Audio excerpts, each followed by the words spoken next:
Hi, I'm Donna Jordan from Jordan Fabrics. Today we're going to make some placemats and napkins. We're going to drive to our new store and we're going to pick out some really pretty fabric combinations that will make some nice gift sets for Christmas.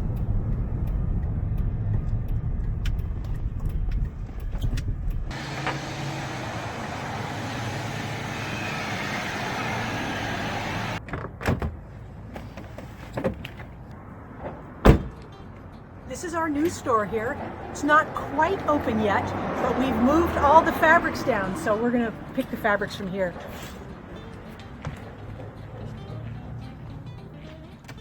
Here's the first group of fabrics I'm going to use. Now, the placemats are going to be reversible, so we're going to pick a real pretty print for one side. This one would be really nice. You can see those silver accents. Then I'm going to pick another fabric, and this one goes with it really well. I will either use that for the napkins or I will use it for the back side. The key is to get 3 prints that look really good. So I want to get a plainer cream one. So I'm going to go on the next aisle over here. I love the fusion prints from Robert Kaufman. These are prints that don't have much pattern, but they have metallic. Now that one's metallic gold, and I think I want to get a metallic pearl or a metallic silver.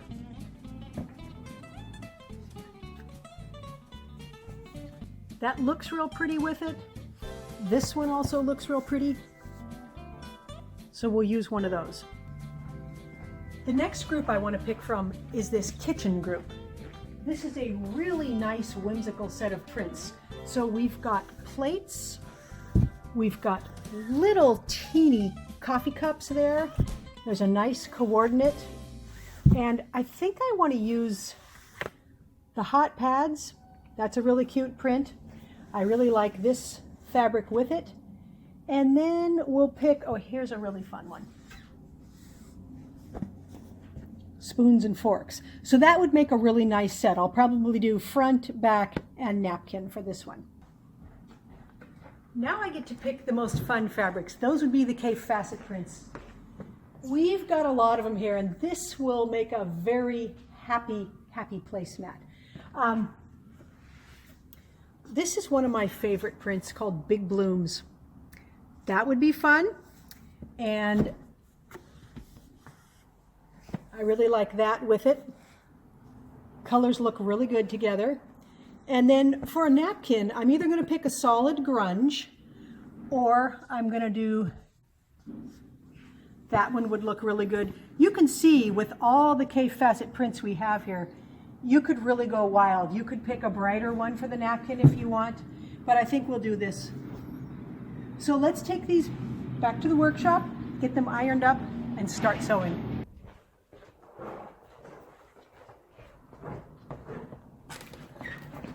Ooh. Oh, hi, Dawn. Hey, can I have a ride? Absolutely. All right.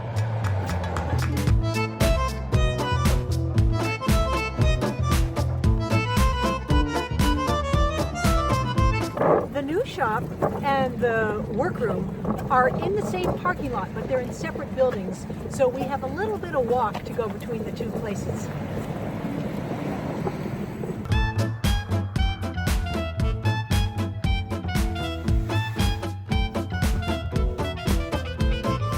The numbers are really easy for these placemats. 1 yard. That will give us 4 placemat tops or 4 backs or 4 napkins. So if you get a yard of each print, we can do the tops, the backs, and the napkins. Now we're going to cut out the placemat tops 14 by 19 inches. So what I'm going to do is cut a yard off of every fabric, and I'm going to steam press it really flat before I sew it. Here's my K facet fabrics that I'm going to use for the back of the placemat and the top of the placemat. So I cut 1 yard off of the bolt, and I've got it folded in half, and I've got both yards layered up here because I can cut 8 layers easily. Now if you like to cut 4 layers or 2 layers, that's okay. Cut with what you're comfortable with. So I only need to get 14 by 19 inches. So I'm going to make a nice first cut here. So I always line up on my grid mat with my plastic ruler, and I'm going to put a weight up on top there to hold it steady. And I'm just going to cut a 14 by 19 inch rectangle here.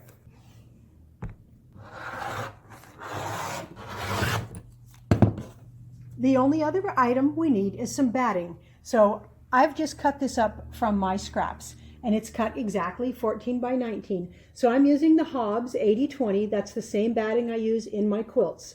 You can also use the polyester quilter's fleece. You just need something in here to give it a little body. Now we're going to sandwich everything together. We take the batting, we're going to put the back right on top of it. It's going to fit exact.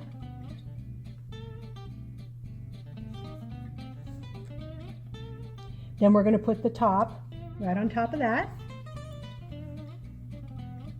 And we are going to stitch this front to back using a 3/8 inch seam allowance. Now you might want to put a couple pins in it.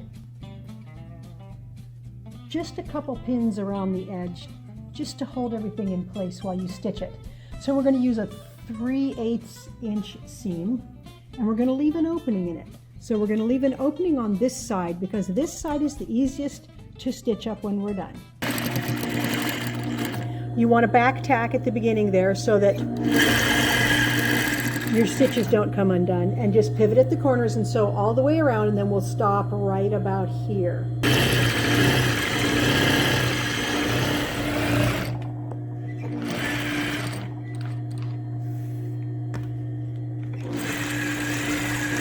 So you want to leave an opening big enough for your hand so I can see where I started here. And so I'm going to stop sewing right about there. Now all we have to do is trim a little off of each corner. Not too close to your stitching, but just a little bit of the bulk we want trimmed out. So we'll do that on all 4 corners, and then we will turn this right side out. So reach between the front and the back and just turn it right side out.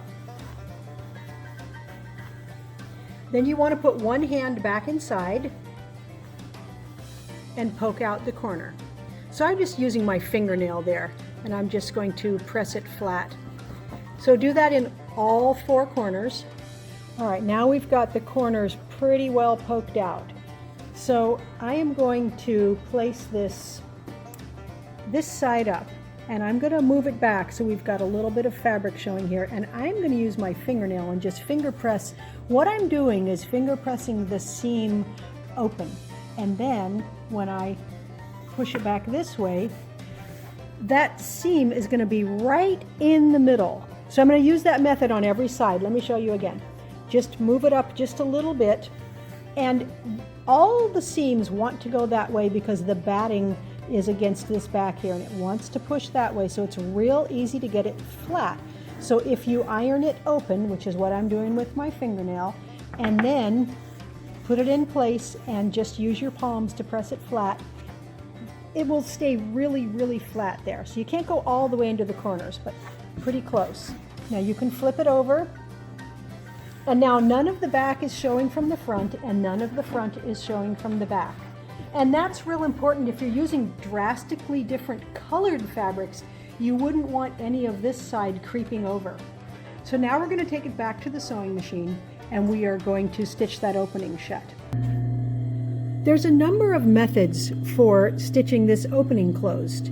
There's some fusible tape you can get, and you can iron it closed. You could whip stitch it by hand. I'm just going to make a very narrow seam right on my sewing machine here. Now, these fabrics, these are cut the lengthwise grain. So this came off of the bolt this way, and the lengthwise grain doesn't stretch very much. And that's good because it makes it really easy for me to stitch this opening up. That's why I put it on this side, because I know it's not going to stretch. So I'm just going to use a very small seam here, and I'm going to back tack a little, and then I'm going to sew it shut. So I'm going to pull it. I'm pulling from this corner down here, and that makes it turn in there very nice and even.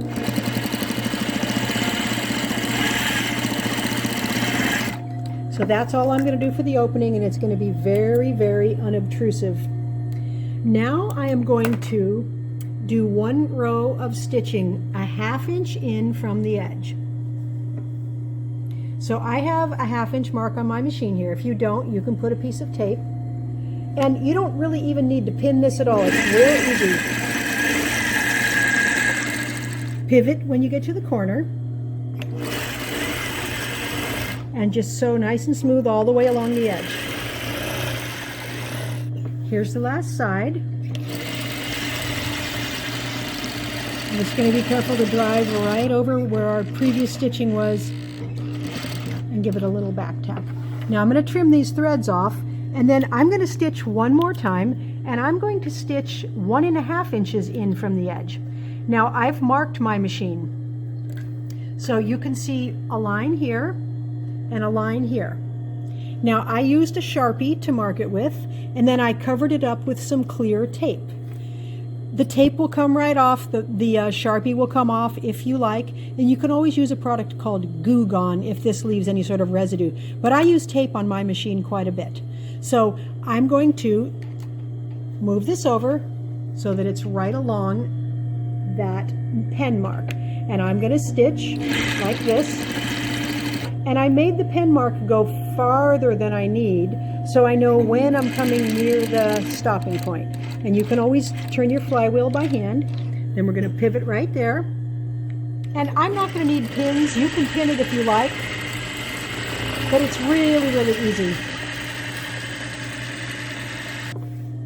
Here's the last side.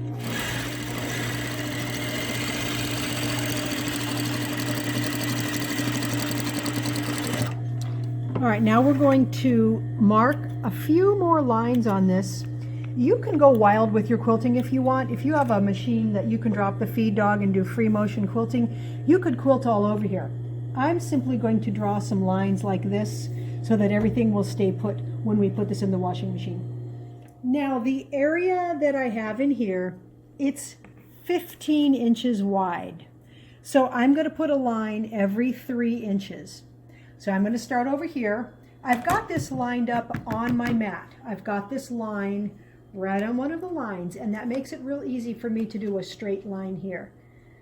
So I've got a quilter's pencil here, and it's a little chalk pencil, and I'm just going to do a light line that I'm going to stitch on. Let's see if we can see it. Yep. Then I'm going to move over 3 inches and draw this all the way along here. Here's the chalk line. I drew this one a little bit darker, and we're going to stitch right on top of that. And as we stitch, most of the chalk will come off just from the needle going through it. Now we're just going to quilt on these lines. You do want to back tack at the beginning and the end.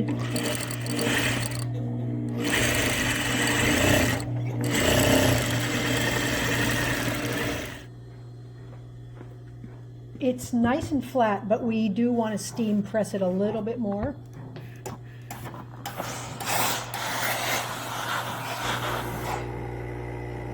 So this has plenty of quilting, so you can wash it over and over and over. Now, we eat with cloth placemats like this at home, and we have for decades, and I just throw them in the wash and throw them in the dryer. And we use light colored ones, and I just don't worry about it. But it's a really, really fun way to put a little color on your table. Now we need to make some matching napkins.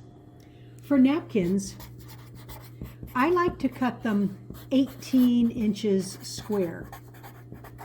You can cut them a little bit bigger if you like, but these are just going to be hemmed napkins, and that size seems to work really well. So I'm going to cut all 4 all at once here.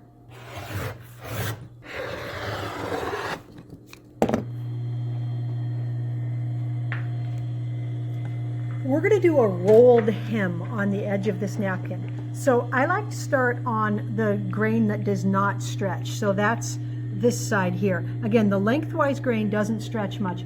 The crosswise grain has a lot of stretch. So I'm going to start on this side. You can pre-iron these if you want, but I find that if I just roll it over about 3/8 of an inch and then sew right on the inside edge, that it goes really, really fast. And it doesn't really matter if it's not perfectly the same all the way down. Now again, When I sew on these lengthwise grains, I like to hold this down here and up at the top, and I'm pulling it a little bit. I'm keeping it from puckering at all, and I'm keeping it really flat as I sew. Now when you come to the corner, just turn it up this way twice. Stitch down till you're in the fold there. Now we are going to pivot, and we're going to back tack so we get that little teeny fold there. So you can see right there, we want that stitched down. That's why we back tacked after we pivoted. So let me show you how I fold this. It's about 3/8 of an inch once and 3/8 of an inch again. And you can just use your fingernail to slide under there to make it really nice and even. And we're stitching right along the inside edge. So as you go down, you're going to need to refold. So you can pull it up here, refold just a little bit, and then just pinch that and pull. And this part tends to fold in really, really easily. As you come to the corner, we've got it folded over twice here, nice and flat. Now I'm just folding it up twice. Now, since we are stitching right along this inside edge, if we just pivot, this part here is going to be loose. That's why we come to here and then we back tack. This is what we are stitching down right there.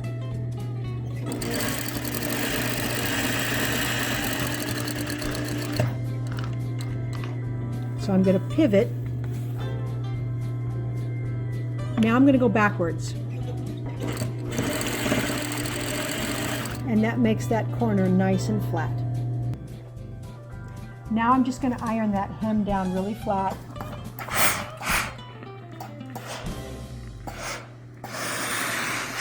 And if you like, you can fold this up and you can iron it really flat folded, or even one more time. And then that'll look real pretty on top of the placemat. These are all done. I'm going to show you a different method for the Christmas placemats. So I took the yardage before I cut it to size, and I'm quilting it on the quilting machine. So I've got a poinsettia pattern that I'm quilting in blue thread, and that's going to be the top of the placemat. And then I've got the poinsettia print on the back of the placemat. And then these will have binding. So I'm doing the binding out of the third print, and that will match the napkins. So these also go really, really fast, but this is just an alternate way for making the placemats. So let's go ahead and get this finished quilting.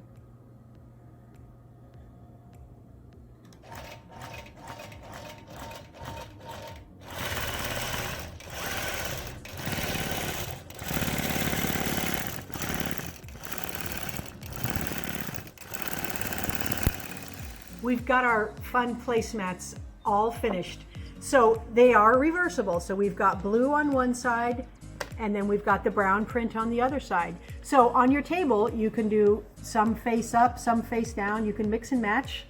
Here's the napkin. It looks good on both sides. So it's an 18-inch napkin, and I just did that narrow hem, and I've got it all folded up so it will look nice on the table. The Cave Facet, this one I made two different napkin choices. So we've got this really nice fancy napkin here, and that one looks good no matter which side of the placemat you use. But if you wanted something plainer, here's the grunge option. And this again looks really pretty on either side. The nice thing with these placemats is because the print is so large, you get different things showing in every placemat. They're really, really fun. For Christmas, here's the poinsettia one. So it's got the poinsettia quilting pattern showing on it. And I did it really small so you could really see the detail. And then we've got the poinsettia print on the other side. And I've mixed silver metallic and gold metallic. They look just great. Here's the napkin.